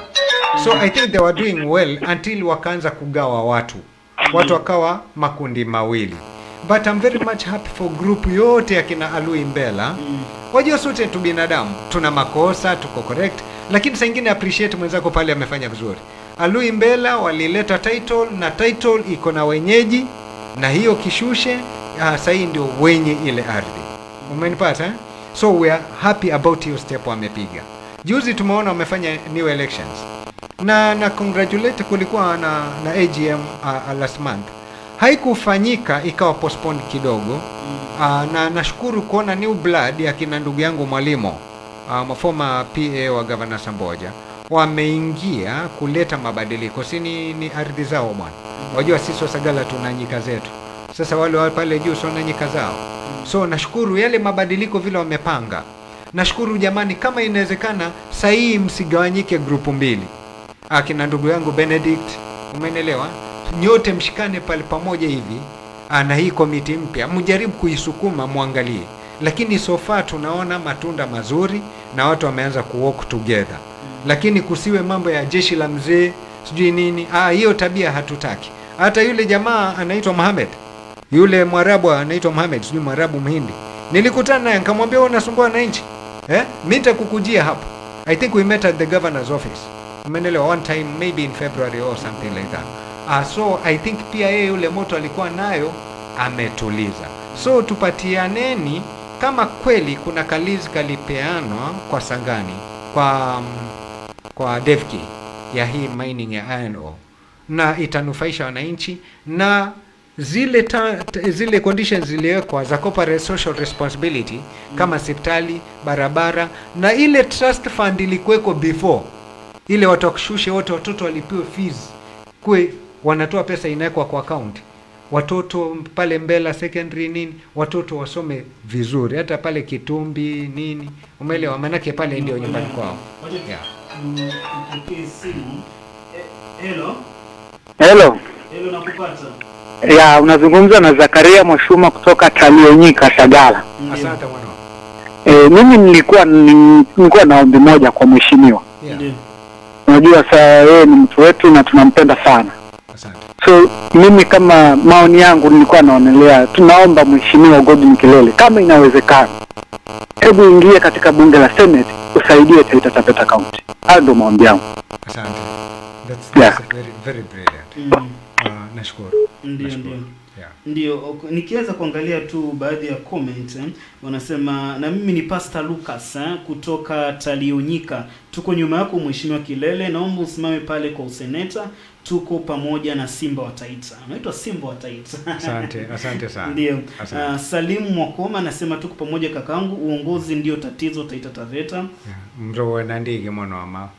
Yeah. Aya, anasema huyu anasemaje? True Boy anasema tatizo kama hujapewa kiti unaongea vizuri, ukipewa ushikiki. Kuna hili swala ambalo wananchi ulalamika sana kwamba wakati wa kampeni kiongozi ni tofauti kuliko wakati ameingia katika kiti. Nafikiri huyu jamaa anazungumza ukweli. Ndio. Lakini mimi simekosa Sagala. Na kwa muda huu wote nishai abandon Sagala. So I think I've been with my people. Leo sema vipi kama anatoka, hata kama ni Msagala lakini anatoka wadi nyingine kama Gimba hivi. Ndio sasa nilikuwa siwezi ingilia, maana kesi kulikuwa Mheshimiwa Omari. Umeelewa? Lakini ambaye anatoka Sagala anajua kwamba I've been with them. Nikiwa nacho nchetu. Tukikosa kazini kwa masa tuvumilia. Wanaelewa? Lakini kitu kwamba I think we've been together in this journey. Sangine tunafaulu, sangine tunafeli. Hivyo kibinadamu tu, but it was a good journey, I can say. So for me to say that I'm going to be given a seat, alafu ati ni change, I think I could have changed long time ago. You know, I was in England before. I had everything. But then I chose this path. Yangu mwenyewe ndio nilichagua ya kusaidiana na wananchi. So ni kitu ambayo kama kosha kuku mguu, hata unipatie nini, siwezi change as a person, you know. Ndio, na katika kaunti ya Taita Taveta ni changamoto gani unaziona ambazo ni dharura na zinahitaji kutatuliwa katika kaunti yetu hii ya Taita? I think I'll advise my governor na my honorable MCs, Mheshimiwa Mwambe wa Sagala na wenzake na ndugu zangu kina Anisa ambaye nchi ya lands. Ndio. Waone hiyo 35 acres ambayo iko bridge. Waichukue, wale walivunjiwa na Sparkle hapa. Waende wakatie 100 by 50, 100 by 50. Zimetosha zote, ziko 98. Umeelewa? Na hapo kuna pali pa uwanja wa shule na mabarabara. Alafu nataka kusema kitu kimoja. Kuna jambo liko kotini siruhusiwe kuzungumza. Lakini unaona bridge ya chini. Yote hivi shikane bridge ya chini. Ukivuka tu bridge ya chini. Yote paka kwa reli. So unaona hapo kuna kanisa, kina Gracious Tents wako hapo nini. Ile ploti nasikia NTCA watu wanasema ni yao. Hebu ingia kwa simu yako hapa, ama mtu mwingine ambaye ananisikiliza aingie kwa simu yake, anieleze when NTCA, National Transport and Safety Authority, was formed. It was formed na hiyo act ni ya 2012. 2012 ni juzi tu. Pale watu wameishi 44 years, 50 years. Umeelewa? So hili swala liko kotini, sitaki kulizungumzia, lakini kitu kwamba ni ukweli usemwe. NTCA imekuja juzi, imekuwa formed juzi 2012. Mtasemaje ni plot yenu? This is, you know, hii land grabbing, viongozi nao wamenyama. Lakini viongozi wakishikana wote nakwambia Taita hii. Na uelewe vile tu wako separate. Ndio maana siku moja kuna mtu alisema ati mimi natukana viongozi wa Taita Taveta. Mimi nataka kusema hivi, na nataka unishike ndugu yangu Mwakoma. Kwamba viongozi wa Taita Taveta wote wako kama mavyambuzi. Umenelewa? Nataka kurejelea. Ndio. Viongozi wa Taita Taveta wote wako kama mavi ya mbuzi. Umenelewa? Ndio. Sasa kama unafeel nimekutukana, wewe tu sikuli kwako, lakini nataka kusema hivi. Nimesema hivi kwa sababu gani? Mavi ya mbuzi wanawekewa tumboni. Yameshikana. Sijui kama unanielewa? Nikiwa tumboni yameshikana. Yakitoka kila mtu ukimbia kivya. So imeturegesha pale pale kwa topic ya unity. So sijatukana kwa kusema kwamba viongozi wa Taita Taveta wako kama mavyambuzi, wako pamoja wakiwa tumboni, sote ni wa Taita Taveta. Lakini kishughuli na kunini, kila mtu yuko kivyake. Na nataka kueleza hivi ndugu yangu, huyu ni MP hataki governor, huyu governor hataki MCA, huyu ni MCA anamwona mwenzake huyu anataka kiti changu, yani tunaonana kama maadui. Umeelewa? And that's nonsense. Kitu kwamba tukishachaguliwa, jamani, acheni watu wafanye kazi. Kampeni itakuja kuanzia December 2026, tungeanzia hapo. Sasa hii what we are going to do is support them, but if wana will na guts ya kushikana wenyewe, kama wajashikana wenyewe, wananchi watashikana kivipi? Sasa hii unakuta watu wa Kilele wanapigana na watu wa mtu fulani, wanapigana, lakini mimi na wewe mtu fulani tukishikana, so wananchi wanashikana. That is what is happening. So kama nimesema makosa, siombi msamaha such kusema ati viongozi kama mavyambuzi. What I meant is we are lacking unity, tumeshikana ndani ya tumbo, lakini tukitoka kila mtu anaenda kivya. That is what I meant. So misinterpret, it's none of my business anyway. There is nothing you can do. Yeah. Na kuna huyu anauliza, anajiita Jimmy wa Marungu Wada, muulize kiongozi kuhusu Maungu, hiyo side ya pipeline inanyakuliwaje na title itoke na wananchi hawana habari. Nataka kukwambia wananchi walijenga wote hapo. Ni pali pakubwa tu bro, kama village. Alafu mtu aondoke na tinga leo alime barabara around hizo nyumba zote. Alafu title unaambiwa umekuja ya mtu mmoja. Senators walikuja, tukawaambia waende kwa wale watu ambao tunashuku, siku hiyo niliwataja majina. Umeelewa? Lakini tangu waende hivyo ndio kimo. Na sisi tumesema tukiona mashini yoyote pale tena hawataiona tena. Sijui kama unanielewa. Na hii siogopi ati nini. Hii nimesema ukweli. Mashini yoyote ambayo itakuja pale tutadili nayo. Watu wote ambao watakuja pale tutadili nayo. It's only in Taita Taveta ambapo we have got absentee landlords.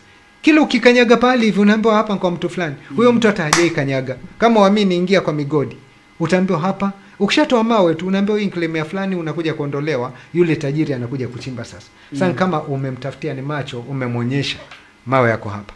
This is the problem we have in Taita Taveta, and it's unacceptable. And leaders, we must wake up, unite towards this vice. Kama itawezekana, kama haiwezekani, still sim bado 18 months tu. Tutajaribu kuchangia yale ambayo tunaweza, tuangalie how much land can we make it come back, maybe to be reverted back to the people. But ujinga mimi sitakubali. Na nataka kuambia watu kwamba mimi najua mpaka wa kuanzia Kishamba B paka mwisho wa Kajire 34,000 acres, alafu ya Sagala Ranch. Umeelewa? So Sagala Ranch waache kusumbua watu pale. Wapi? Buguta. Nyuma ya Buguta ule mlima. Waache kusumbua watu. Na hii ya Maungu hii nakwambia, senators walikuja. I wish my senator angejibu hiyo, manake alikuwa na chair wa lands ambaye ni senator wa Mombasa Faki, ambaye nilimsomea sana by the way. Umeelewa? That is it. Na uelewe kwanza hiyo Maungu town. Waona kwanza Maungu town? Uende mpaka police station yote. Hakuna pale kuna title. Uende paka Msharini hakuna. Paka Miasenyi hakuna. Paka Macnan Road hakuna. Lakini ufika Macnan Road, hapo Kwale walitoa title zote za wale watu.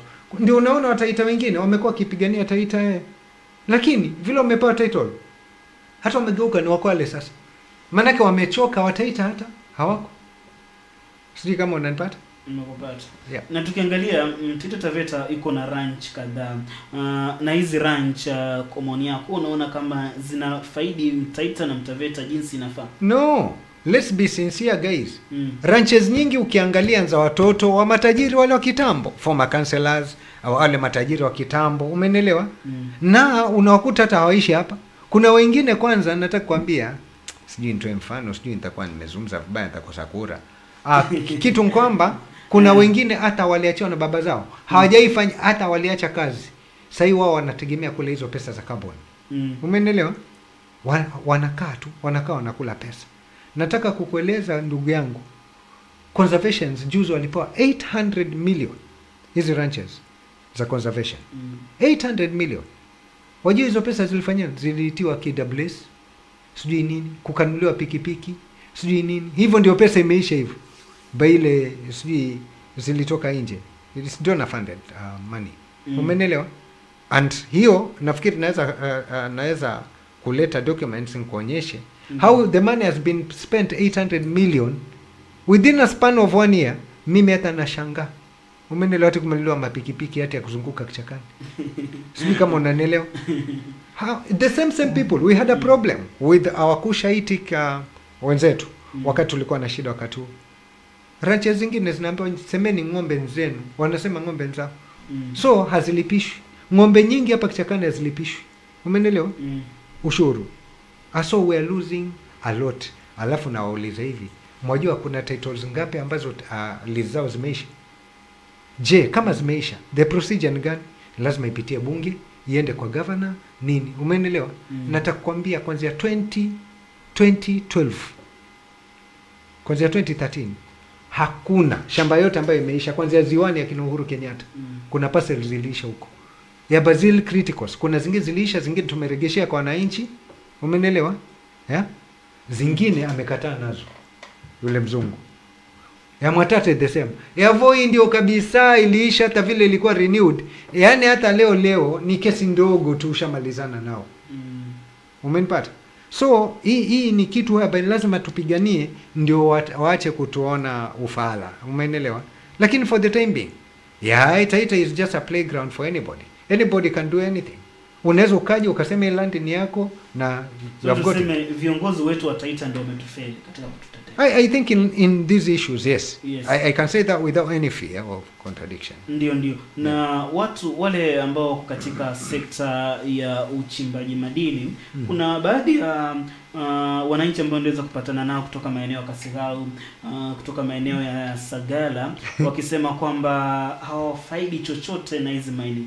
Kuna a lot of cartel ambao wanaibia wananchi. Mimi nilishuhudia mtu mmoja kutoka Jora, alikuwa anaitwa Mugabe, alikuwa na kidevu hivi alipasi. Huyo mzee alikuwa anatoa tourmaline. Baada ya kufa yeye, kumetokezea ndugu yangu anaitwa Mbiriri. Hata siogopi kusema. Mbiriri. Amekuja yani hivi. Mgodi ndugu yangu inaweza kawa 20 meters. Yani kama plot 100 by 50. Wewe yako ni hii, yako ni hii. Hivi. Basi tunachimba vizuri bro. Kila mtu ana leseni yake. Alafu katokezea kitu hapa ati inaitwa EPL, extensive permit. Umeelewa? Basi huyo jamaa Mbiriri akaondoka kaenda Nairobi. Wajua alikuja vipi? Kuanzia Kuranze kule madukani, uje paka kwa Mejaigis, paka Bungule, akasema yote ni yake, ameenda kapoa permit. Na umechimba na wenzako over 20 years, umegeuka hapo kwa hapo. Nataka kukwambia watu kama hawa kina Mbiriri ndio nataka kudeal nao. Umenelewa? Kina Masi hawa. Masi ule wa kusearch mama matiti paka sehemu za siri unamsearch mawe. Umenelewa? Hao ndio watu nawataka mimi. Maana viongozi wetu hawezi zungumza hiyo. Nobody can speak that. Let them face me. Umenelewa? Let them face me. Face Simba.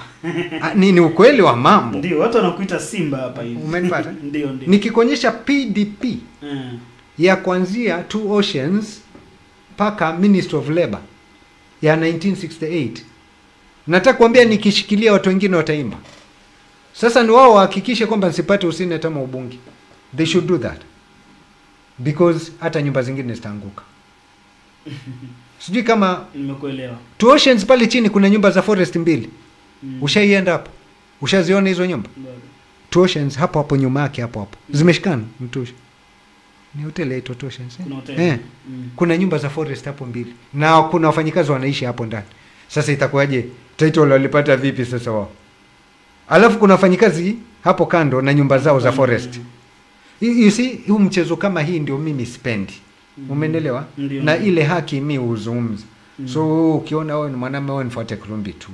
Waona mambo mengine ya kijinga tu. So kitu kwamba haki lazima tupiganie. Bila viongozi kuzungumza na kiongozi yote akizungumza mwananchi anapata nguvu. Yeah. Kuna William Mwangunde anaulizia kuhusu Kishamba B. Kishamba B ni nafikiri ni problem ambapo ilikuwa imeamuliwa juzi by environmental court na kukasemekana kwamba wameshinda. Issue haikuwa kubwa. Ndio. Issue ya Kishamba B ni mambo mawili. Subdivision wengine wanataka subdivision, wengine wengine wanasema adjudication.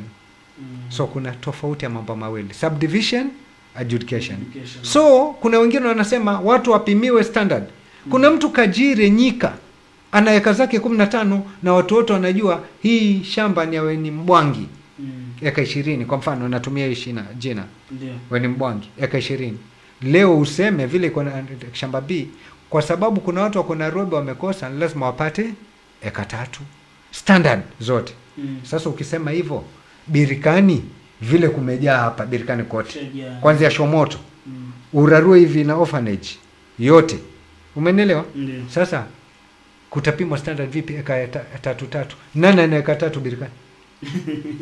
So you see watu wanasema upimiwe as it is. Kama manake the same Kishamba B constitution, nataka kuambia either number 18 ndugu yangu mwambie asome, inasema kama vizazi vijavyo watataka kugawa shamba zao, kila mtu abaki kwao, which means Kishamba cluster wabaki Kishamba, Mgange cluster wabaki, Kizumanzi cluster wabaki Kizumanzi, Birikani area wabaki Birikani area. That is how it's scripted, which means sahi willing buyer, willing seller, I cannot dispute that. Although this matter is in court, I don't want to talk about it. Umeelewa? Kwa hivyo tungojee hiyo appeal ambayo imewekwa na chairman wetu Mwakina ikiisha ni vipi. Lakini muelewe kitu kimoja, watu walikuwa wameelewana kabisa hata kukaanza picking exercise. Picking exercise ni ile ya kuangalia jirani yako nani, alafu inatolewa, mnaitikia, mna move next stage. Umeelewa? So baadaye ikawa halted. Lakini nafikiri ya appeal ambayo itaisha karibuni, na nafikiri hiyo kamati wanajua wanafanya nini, ikiisha tu nafikiri either chairman ataita AGM, ama kama chairman hataita, the only person allowed to call for an AGM ni land register. So land register anaweza ita mkutano wa AGM wa Kishamba B kama chairman hataki. Umeelewa? Lakini I hope watafikia pahali tufikiane consensus, tuelewane sote. Hii group ya group pande kuna 2 factions, tukielewana sote we move forward. Alafu kuuza ni hivi, nataka niwe very open, watu wangu wa Birikani, wa Kirumbi, wa Kajire, Mwakoma, kama mimi Kilele nina 2 acres na nimelemewa na maisha na nimeachilia hapa 100/50, wewe ambao umeuziwa uandike agreement zako vizuri, uziweke vizuri, manake shamba isipimwe ikasemekana ni ya Kilele tena. Kila mtu apimiwe kwake, hata wewe ambao umenunua. I think that is it. So these agreements muziweke vizuri, it's willing buyer, willing seller, because the constitution itself imesema kama vizazi vijavyo wataamua kugawa shamba yao, kila mtu abaki kwa. That is what Kishamba B is saying. Ndio. The constitution. The katiba inasema hivyo. Exactly. Huyu anasema ni Jimmy wa Marungu, anasema muulize kiongozi, mbona Sagala Ranch upande wa Marungu inaeka fence but hawalimi barabara upande wa wananchi, na viongozi wamenyamaza tu, na Sagala Ranch wanasema hawana pesa ya kulipa tinga. Nataka kusema kabla mzee Mwamunga, our kingpin, our Sagala father, and I can call him that way. Kabla hajaaga, his wish was Sagala Ranch to be reverted back to the people. How they got hiyo renewal in 2017. Sijaiona bungeni, silikuwa bungeni bwana. Sijaiona bungeni wamekuja, sijaiona governor amesign pahali. So walipata vipi kama haijapitia county assembly? Umeelewa? Ndio. So kitu kwamba apart from that, we have never seen Mwamunga farming ndani ya Sagala Ranch. Naona kuna farming ilifanyika. Nimeona watu na title wakinunua wakitumia title hata kuchukua loans. Siji kama unanipata? Ndio. Je, nataka kukueleza. Wajua yenyewe jana ya Sagala Ranch ilikuwaje? Sagala Ranch ilikuwa Sagala wote, kila mtu atoe ng'ombe. Vile watu walichaguliwa wakaachwa, baadaye kusemekana ni a few people. Wasagala wote bado wanashangaa paka sasa hivi. Lakini kila nyumba Sagala ilitoa ng'ombe. It's not something I want to discuss today, it's not the topic. But I'm saying kwamba wao wajue acreage ya Sagala Ranch, pahali ambapo kulipimwa Westerman, umenelewa, nyuma yake huo ndio mpaka wao ambao uko. Hii mambo ya kwenda Buguta nyuma na kusema ile milima yote, kwamba ile mlima Buguta pale ati Sagala Ranch, hiyo ni kitu haitawezekana unless Kilele akose kiti. waendelee na watu wao hawa wa kawaida tu. Ndio. Umeelewa? Ndio. Yeah. Na tukiweza tu malizia, kuna yule ambaye angetaka kujua ama ungetaka tu kumalizia ushauri wako kwa viongozi wote wa County Taveta, ikuwe tu ni statement ya kumaliza, kwa sababu naona pia muda wetu umetupa kisogo. Washauri tu viongozi, kwa sababu ni ukweli uko na ukwasi wa weledi na umeweza kubobea katika nyanja tofauti, na pia kulingana na zile comment section ambazo nimeweza kuzisoma hapa, tukisema 80% wanakuvuta sana katika upande wa useneta kwa sababu ya kutetea masuala ya Taita Taveta land, kutetea mambo ya wildlife, kwa sababu ukiwa mbunge kuna venye wengi wanasema kwamba itakuwa vigumu kuweza kutetea sana kuliko useneta. Ningependa tu uweze tu kujibu hilo, na pia uweze tu kuangalia ushauri wako kwa viongozi, kwa sababu bado tuko na muda kabla ya mwaka 2027. Exactly. Right now I call for unity of leaders, washikane wote. Kama ni issue kwa mfano NTSA, wakimove wale wa national leader wanapatia nguvu hata ikamati ya county. Wanampatia nguvu governor. Umeelewa? Kama tumeamua, koti iliamua kwamba Mtito ni yetu, basi leaders wote washikane ili governor naye apate revenue. Yani tupate mapato zaidi, tuongeze what is called on source revenue. Umeelewa? Na nataka kushauri pia viongozi washikane. Kuna pale ambapo mnasikia referral hospitals. Referral hospital hawezi run na budget ile imewekewa kwa budget. Kitu kwamba wakishaipatia ile budget yao, kuna kitu tunaita FIF, ama ile mnasema kwamba inaitwa FIF, pesa inaingia Moi Hospitals, ndio referral. Inaenda kwa our county account. Ikihit tu county revenue account, iregeshwe Moi tena. Umeelewa? Hapo ndio referral inaweza run kama cost general. That is what happens. Mnaita FIF. Umeelewa? Ndio. Kitu kwamba ndio hiyo mnaita appropriations in aid. So kitu kwamba hiyo pesa ikija, yani viongozi washikane upande wa health, upande wa nini, umenipata? Ile wakishikana wananchi wanapata nguvu pia. Lakini hii division, sasa kuna watu wa Mheshimiwa Maruma, watu wa Kilele, watu wa governor, watu wa Samboja, yani watu wamejigawa kimakundi because leaders wenyewe pia wako kimakundi. In fact naweza sema hata si makundi, kila mtu uko kivyake. Yani Taita Taveta leaders wako everybody for himself and God for us all. And that is bad. So I'm calling for unity of Taita Taveta leaders, tushikane alafu tuangalie je tutaendaje. Na pia naita wataongo wa Voi angalau, manake tumbaki nyuma kidogo kwa sababu tumekuwa anti-government most of the time. So tunakosa zile big mega projects. I'm not talking about CDF. Let's be sincere. Let's put that aside. The MP is doing well on CDF, but then we are missing it out kwa mega projects. Umeelewa? Mega projects ambazo tunaziona in other counties. Let's embrace haya. Hata governor pia anamuomba akishikana mbunge wa Voi, hii soko haraka. Governor atoe notice vile watu walielewana. Governor atoe notice haraka, soko ijengwe ya magorofa hapa. Umeelewa, ya 350 million. Hiyo pesa isipotee jamani. Ikipotea wananchi watalaumu governor, watalaumu MP. Kwa hivyo waone hii division itawakosta hata wao politically. Kama ni stadium, mmesema Moi haitoshi, njoni hii forest iko hapa ambayo inaliwa kila siku inakuwa encroached hapa. Umeelewa? Nataka kueleza showground ilikuwa 100 acres. Sasa hii imebaki nini kwanza wakati wakina Miss Mjomba? Si ilikuwa 100 acres. Sasa kumebaki 50. 50 acres showground. So ni ya nini?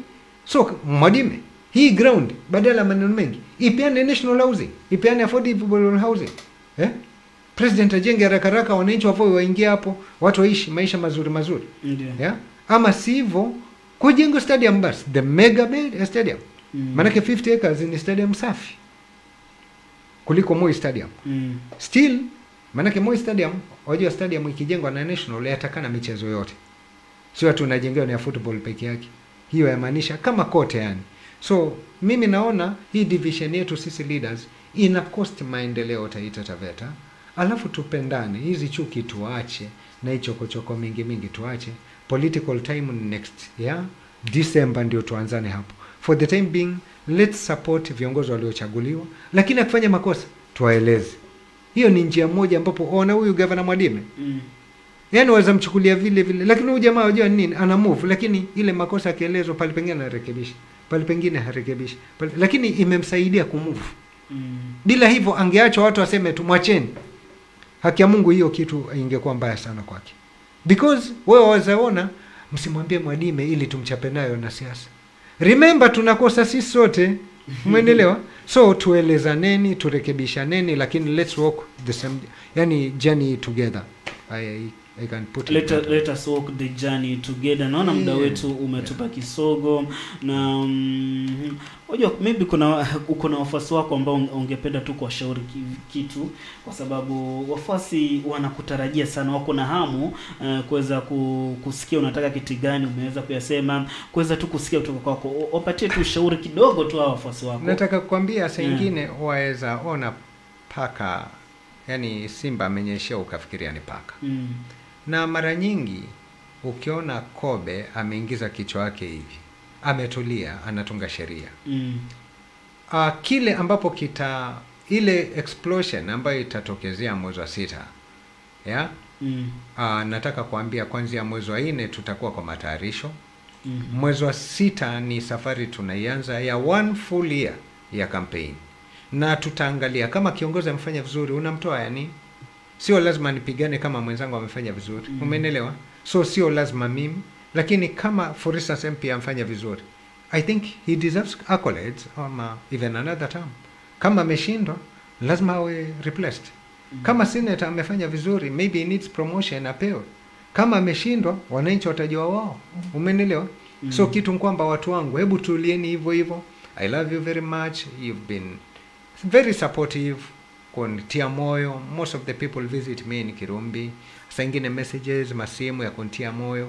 But I'm telling you one thing, mwezi wa 6 tutakuwa Coastbus tarehe 15, na hamtaamini, maybe hiyo kizunguzungu hiyo itakuwa hapo siku hiyo, maybe even 30 or 50,000 people watakuwa hapo.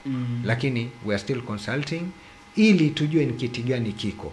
Kama ni ubunge, je CDF itakuwa, je bursaries itakuwa, je Kera Roads itakuwa, kama hakuna, je kama ni Senate tunaendea vipi, na interest zetu za Voi ni gani. Umeelewa? Manake Voi mwanzo, because I come from here. Hiyo watu wengi hataki kusema mpaka ingia alafu aanze kuchagua. No, kitu mkwamba let's speak the truth. Watu wengi sahi unajua kabisa Voi ndio kama swing votes. Wengi, hata Governor Mwadime angepata ubunge kama si Voi. He got 17,000 in Voi. Umeelewa? So kila mtu anapata kwao, alafu Voi ni mume nguvuzi. Umeelewa? Maybe kama kuna candidate wa Voi ambaye atajaribu, although lazima, nimeona ndugu yangu Mwangemi na Mtalaki engineer wanajaribu, lakini lazima labda wa move with yani na mbio zingine kali sana ndio washikane na wenzao. Ndio. Yeah.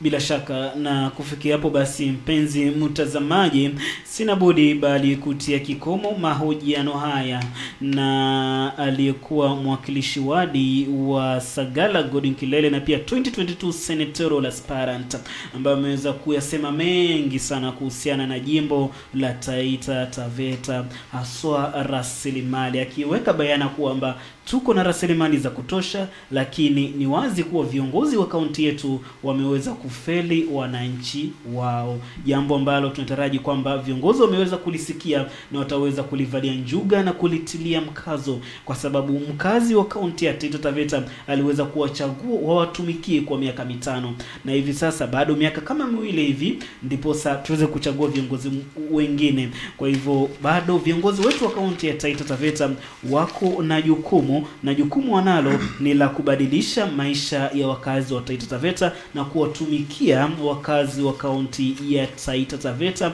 ipasavyo. Mimi jina langu ni Gabriela Mwakoma, ninakutakia kila laheri na nikiweza pia kukutakia usiku mwema. Tupatane tena siku nyingine ambapo tutakuwa na mahojiano mengine ambayo yataweza kubadilisha taifa letu na pia kaunti yetu hii ya Taita Taveta.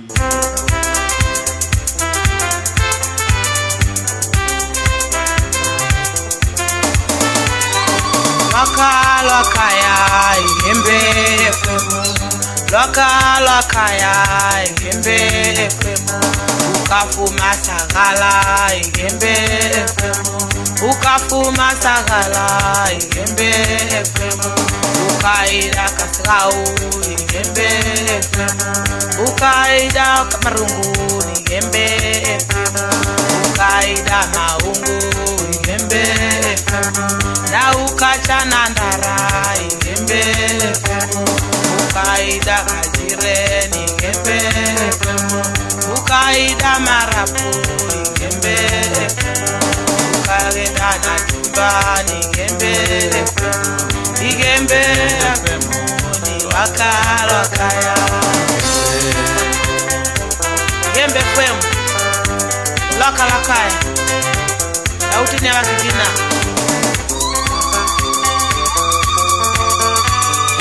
Lakaya Igembe FM Lakaya Igembe FM ukafuma sagala Igembe FM ukaida na gimba Igembe FM na ukacha na boy Igembe FM ukagenda mwatate Igembe FM ukaida undani Igembe ukagenda taveta Igembe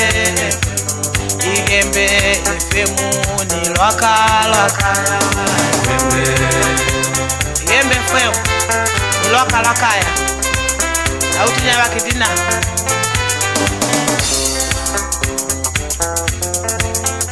kadoka wako sitalio nyika ni Igembe FM ukagenda kajire ni Igembe FM ukajoka kanyi sagala ni Igembe FM lakaya Igembe FM lakaya Igembe FM ukafuma sagala Igembe FM ukaida kachire Igembe FM ukagenda mukange Igembe FM ukaida kirumbe Igembe FM Igembe FM ni lakaya Igembe hata kamao nilukala tu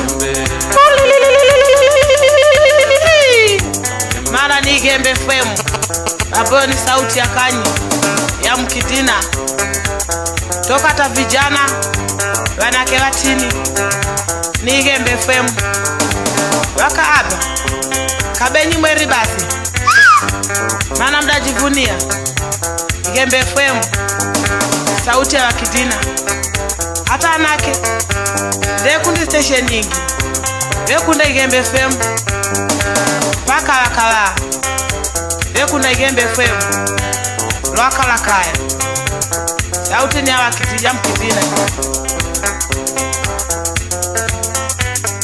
Igembe FM ni lakaya Igembe FM ni lakaya Igembe sauti ni ya mkidina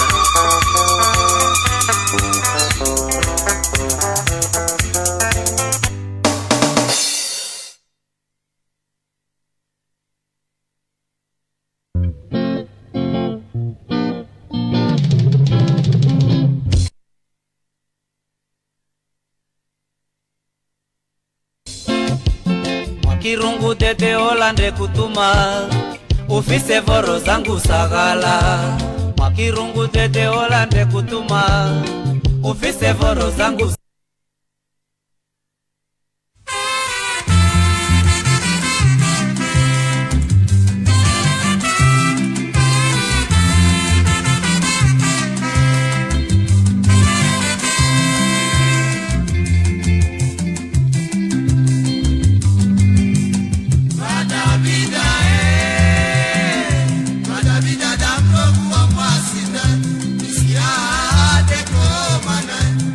Manya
maji hakuna bwana, eti shida tupu.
Wasi